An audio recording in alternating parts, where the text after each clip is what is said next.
నమస్తే, welcome to our channel. గత ప్రభుత్వ హయాంలో ఏదైతే చంద్రబాబు నాయుడు గారిని అక్రమ అరెస్ట్ చేశారో ఆ కేసులో ఆయనకి పూర్తి స్థాయి బెయిల్ లభించిన సంగతి తెలిసిందే.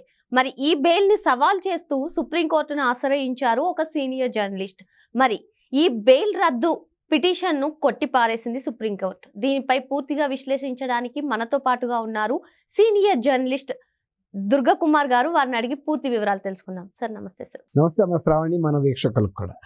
సార్, మనం చూసాం గత ప్రభుత్వ హయాంలో ఏదైతే అక్రమ అరెస్ట్ ఉందో స్కిల్ డెవలప్మెంట్ కేసులో బాబు గారికి బెయిల్ వచ్చిన సంగతి తెలిసిందే. మరి ఆ బెయిల్ ని సవాల్ చేస్తూ బాలగంగాధర్ తిలక్ అనే వ్యక్తి సుప్రీంకోర్టును ఆశ్రయించిన సంగతి కూడా తెలిసిందే.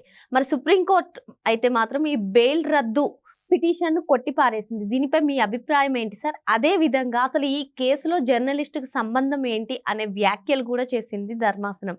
దీనిపై మీ అభిప్రాయం ఏంటి సార్? ఇప్పుడు కొన్ని రాజకీయ పార్టీలు వాటి రాజకీయ స్వప్రయోజనం కోసం వాళ్ళు కోర్టుకు వెళ్తే తగిన న్యాయం జరగదు అంటే వాళ్ళకు ఒక విశ్వసనీయత లేదు.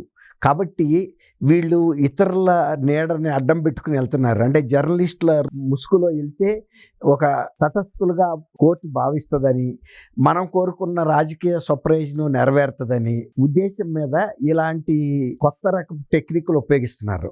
నిజానికి ఇట్లా వెళ్ళే జర్నలిస్టులు విశ్వసనీయత కలిగిన వ్యక్తులైతే ఎవరు కూడా అమ్ముడుపోరు. మనం ఎవరో రాజకీయ ప్రయోజనాల కోసం మనం ఎందుకు అమ్ముడుపోవాలి, మన ప్రతిష్ట ఎందుకు దెబ్బతీసుకోవాలి అనుకునేవాళ్ళు సపోజ్ ఎవరన్నా వచ్చి నన్నే అప్రోచ్ అయ్యారనుకోండి, ఏమంటే మీ పేరు మీద మేము కేసు వేస్తాము, ఆ ఖర్చులన్నీ మేము పెట్టుకుంటామని, నేను ఎందుకు ఒప్పుకుంటాను? నాకంటూ ఒక ప్రతిష్ట ఉంది, నాకంటూ కొన్ని అభిప్రాయాలు ఉన్నాయి. నేను వెళ్తే నేను వ్యక్తిగతంగా వెళ్తా, కానీ ఎవరో రాజకీయ ప్రయోజనాల కోసం ఎవరికో పనిముట్ల కింద మనం ఉపయోగపడలేం కదా. అలా ఈ మధ్యకాలంలో ఎక్కువైంది. అయితే ఇప్పుడు ఇక్కడ పాత్రికేయులు కూడా గమనించాల్సింది ఏంటంటే, గౌరవ న్యాయమూర్తులు కూడా దీని వెనకాల ఉన్న ఉద్దేశాలని గమనించగలుగుతారనేది వీళ్ళు గమనించాలి.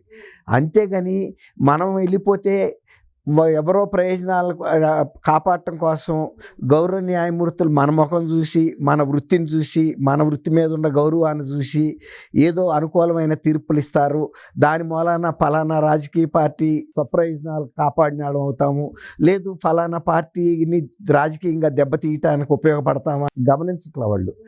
అంటే వాళ్ళు ఇష్టపడే ఒప్పుకుంటున్నారు ఇలాంటి కార్యక్రమాలకి. ఇక మీకు ఒక చిన్న విషయం ఇక్కడ గుర్తు చేస్తాను. గతంలో వైఎస్ఆర్సీపీ ప్రభుత్వం 2019 నుంచి 24 వరకు ఈ సోషల్ మీడియాని ఉపయోగించుకుని దుర్వినియోగం చేసి అనేక మంది వ్యక్తిగత ప్రతిష్టను దెబ్బతీయటం, తర్వాత అసభ్యమైన పోస్టులు పెట్టడం, మహిళల మీద, రాజకీయ నాయకుల కుటుంబ సభ్యుల మీద కూడా, ఇళ్లలో ఉండే గృహిణుల మీద కూడా పెట్టారు.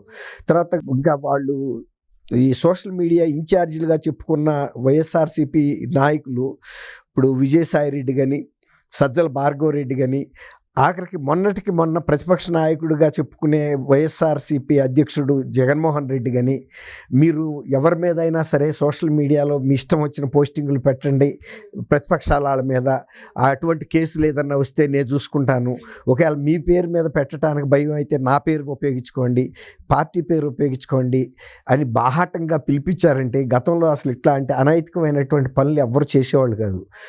ఏదన్నా ఉంటే రాజకీయంగా ఒక స్థాయి గల విమర్శలు, రాజకీయ విమర్శలు చేసుకునేవాళ్ళు తప్ప వ్యక్తిగత విమర్శలు, అసభ్యమైన పదజాలంతో కుటుంబ సభ్యుల మీద పోస్టింగులు పెట్టి వాళ్ళ నైతిక బలాన్ని దెబ్బతీయటం, ప్రతిష్టను దెబ్బతీయటం, వాళ్ళని కించపరచడం, ఒక్కోసారి వాళ్ళని అసలు బయటికి రాకుండా చేయాలనే ప్రయత్నాలు చేయటం, ఇవన్నీ కూడా ఒక దుష్ట పన్నాగాలు. అయితే న్యాయమూర్తుల మీద కూడా ఇలాంటి ప్రయోగాలు చేశారు వాళ్ళు. ఇప్పుడు మీరు అన్నట్టు చంద్రబాబు నాయుడు గారి కేసు, అది అసలు ఆ కేసే, దాని ఉనికే ఒక ప్రశ్నార్థకం. అసలు ఆ కేసు నిలబడదా?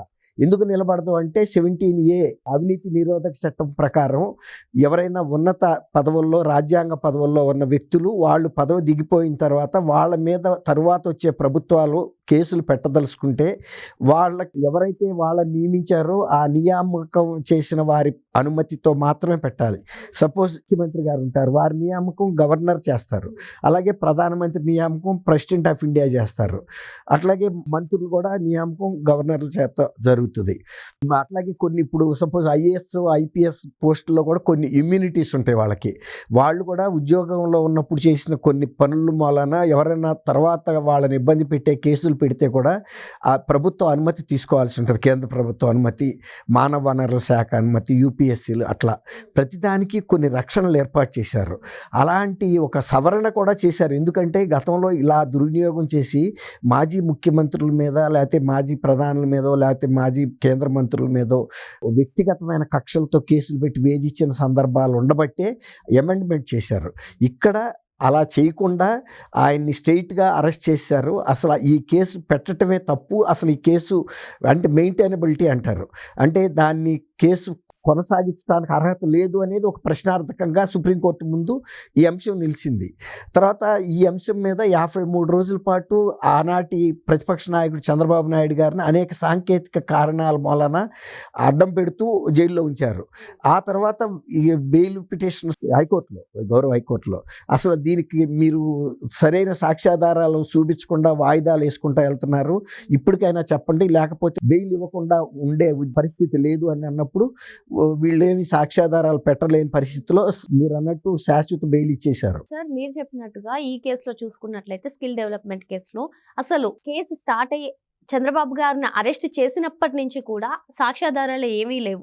మరి ఒక ఆధారం లేని కేసులో బెయిల్ వచ్చినప్పుడు ఆ బెయిల్ని సవాల్ చేస్తూ రద్దు చేయడానికి సుప్రీంకోర్టును అప్రోచ్ అవ్వడాన్ని ఎలా చూడాలి సార్? అది మంచి ప్రశ్న అమ్మా. ఇప్పుడు అసలు ఇది ఎవరు అప్రోచ్ అవ్వాలి? ఏదన్నా ప్రభుత్వం వెళ్ళాలి. సరే, ఇప్పుడు ప్రభుత్వం మళ్ళీ తెలుగుదేశం ప్రభుత్వం వచ్చింది, తర్వాత అంత అవసరం ఏం లేదు. అది సుప్రీంకోర్టు ముందుంది. అసలు ఆ కేసు మెయింటైనబిలిటీ ఉందా లేదా, అసలు దీన్ని కొనసాగించవచ్చా లేదా అనేది. తర్వాత ఒక సుప్రీంకోర్టులో బెయిల్ రద్దు చేయడానికి ఒక జర్నలిస్టు, స్వర్ణాంధ్ర అనేది ఒక పత్రికో లేకపోతే ఒక యూట్యూబో అనుకుందాం, అసలు ఒక లాయర్ని ఎంగేజ్ చేయాలంటే ఎంత ఖర్చు అవుతుంది? మొన్న విజయపాల్ గారు అనే వ్యక్తి రఘురామరాజు గారి కేసులో ముద్దాయిగా ఉండి ఆయన యాంటిసిపేటరీ బెయిల్ కోసం వెళ్ళి కపిల్ సిబాల్ అనే ఒక మాజీ న్యాయశాఖ మంత్రి, సీనియర్ కౌన్సిల్ సుప్రీంకోర్టులో ఆయన్ని పెట్టుకున్నప్పుడే గౌరవ సుప్రీంకోర్టు న్యాయమూర్తులు ఆశ్చర్యపోయారు. ఒక రిటైర్డ్ పోలీస్ అధికారి ఇంత పెద్ద లాయర్ని ఎలా ఎంగేజ్ చేసుకున్నాడు, దీని వెనకాల ఎవరున్నారు అనేది. ఒకవేళ వాళ్ళ వెనకాల ఆనాటి జగన్మోహన్ రెడ్డి ఎవరైతే ప్రోత్సహించాడో ప్రభుత్వం ఆయనన్నా ఉండాలి, లేదు ఈ విజయపాల్కి చాలా భారీ ఎత్తున ముట్టజెప్పన్నా ఉండాలి, లేకపోతే ఆయన కెరియర్లో కోట్లాది రూపాయలు సంపాదించేసుకున్నాడు కాబట్టి సుప్రీంకోర్టు న్యాయవాదికి ఇచ్చే ఫీజు ఆయనకి లెక్కలేని పరిస్థితిలో అన్న ఉండాలి. అట్లాగే ఇప్పుడు ఈ గౌరవ జర్నలిస్ట్ ఎవరైతే వెళ్ళాడో అసలు అతనికి ఏం సంబంధం? తర్వాత అది సుప్రీంకోర్టులో ఉన్నప్పుడు సుప్రీంకోర్టు ఆ మ్యాటర్ని అడ్రస్ చేస్తుంది సందర్భం వచ్చినప్పుడు. అసలు ఈ 17A అప్లికబిలిటీ ఉందా లేదా, అప్లికబిలిటీ లేకుండా ఈ కేసు పెట్టినప్పుడు దాన్ని కొట్టేసే పరిస్థితి కూడా అక్కడ ఉంది. అలాంటప్పుడు బెయిల్ మీద ప్రశ్న ఎక్కడ వస్తుంది? అది తర్వాత ఇంతకుముందు నేను ఇంకోటి చెప్పా మీకు, సోషల్ మీడియా పోస్టింగ్ల మీద కూడా సామూహిక అరెస్టులు ఆంధ్రప్రదేశ్లో అవుతున్నాయని విజయబాబు గారిని సీనియర్ జర్నలిస్ట్ వెళ్ళాడు. ఇతను ఎవరో నేను చెప్పలేను, కానీ విజయబాబు గారు అంతకుముందు కొంచెం ఒక ప్రముఖమైన పాత్ర పోషించిన వ్యక్తే. ఆయన వెళ్తే అసలు మీరు ఎందుకు వచ్చారు, మీకేం సంబంధం, ఎవరైతే అరెస్ట్ అయ్యారో వాళ్ళు కదా రావాలన్నప్పుడు ఆయన కూడా సమాధానం చెప్పలేని పరిస్థితి. అప్పుడు కూడా అది అర్థం చేసుకున్నారు. అసలు మేము అవతల పోలీస్ వ్యవస్థని ఎలా నిర్దేశించగలమని మీరు అనుకుంటున్నారు, ఆదేశించగలమని, అరెస్టులు చేయొద్దని. నేరం చేసిన వాళ్ళని అరెస్ట్ చేసే అధికారం పోలీసులకు ఉంది. సామూహికంగా నేరాలు చేస్తే సామూహికంగా అరెస్టులు కూడా చేయాలి, అంతేగాని ఒకళ్ళో ఇద్దరినో అరెస్ట్ చేస్తే కుదరదు కదా. అప్పుడు ఆ సందర్భంలో కూడా ఈయన ఉద్దేశాలని, అది విజయబాబు గారు అనే జర్నలిస్టు ఉద్దేశాలను అర్థం చేసుకుని ఆ రోజున 50,000 రూపాయల ఒక అసాధారణమైనటువంటి పెనాల్టీ కూడా ఇచ్చారు. ఇప్పుడున్న ఈ బాలగంగాధర్ తిలక్ కూడా చాలా సీరియస్ వార్నింగ్ ఇచ్చారు. ఇంకా ఇలాంటి అంశాలతో కనుక నువ్వు భవిష్యత్తులో ఎప్పుడైనా సరే సుప్రీంకోర్టు కనుక వస్తే తీవ్ర పరిణామాలు ఎదుర్కోవాల్సి ఉంటుందని కూడా హెచ్చరించారు. అంటే అది చిన్న విషయం కాదు. సుప్రీంకోర్టు సమయాన్ని వృధా చేస్తూ ఎవరికో రాజకీయ లబ్ధి చేకూర్చడం కోసం, ఎవరినో రాజకీయంగా దెబ్బతీయటం కోసం ఒక జర్నలిస్టు ముసుగేసుకుని, ఇప్పుడు జర్నలిస్టులు ఇప్పుడు గతంలో కూడా ఉన్నారు, 50 ఏళ్ళు 60 ఏళ్ళు సీనియర్లు ఉన్నారు పెద్ద పెద్ద పోస్టుల్లో. ఇప్పుడు కూడా ఇట్లా జర్నలిస్టులు ఇలాంటి ఏదన్నా ప్రజా ప్రయోజనాల కోసం వెళ్తే న్యాయమూర్తులు కూడా అభినందిస్తారు, దాన్ని ప్రోత్సహిస్తారు, అందులో న్యాయం కూడా చేయడానికి ప్రయత్నిస్తారు. అసలు ఈ కేసే ఒక ఫాల్స్ కేసు అనేది సుప్రీంకోర్టు దీనిలో ఉంది పరిశీలనలో. ఈ ఫాల్స్ కేసులో బెయిల్ పొందిన వ్యక్తిని మళ్ళీ బెయిల్ రద్దు చేసి జైల్లో పెట్టమంటున్నారంటేనే మనకు అక్కడ న్యాయమూర్తులు అర్థం చేసేసుకున్నారు. కాబట్టే ఏంటంటే ఎవరో ఒకళ్ళని అడ్డం పెట్టుకుని రాజకీయ పబ్బం గడుపుకోవటానికి వైఎస్ఆర్సీపీ చేసిన ప్రయత్నం తప్ప ఈ రెండిట్లోనూ కూడా వైఎస్ఆర్సీపీదే పాత్ర ఉంది. Okay sir. పరోక్షంగా క్లియర్గా కనపడుతుంది కదా. Okay sir. మొత్తానికి సుప్రీంకోర్టుకి బాలగంగాధర్ తిలక్ అప్రోచ్ అవడం వెనుక వైసీపీ హస్తం ఉందని చెప్పి సార్ చెప్తున్నారు. Thank you sir. Thank you అమ్మా శ్రావణి, మన వీక్షకులు.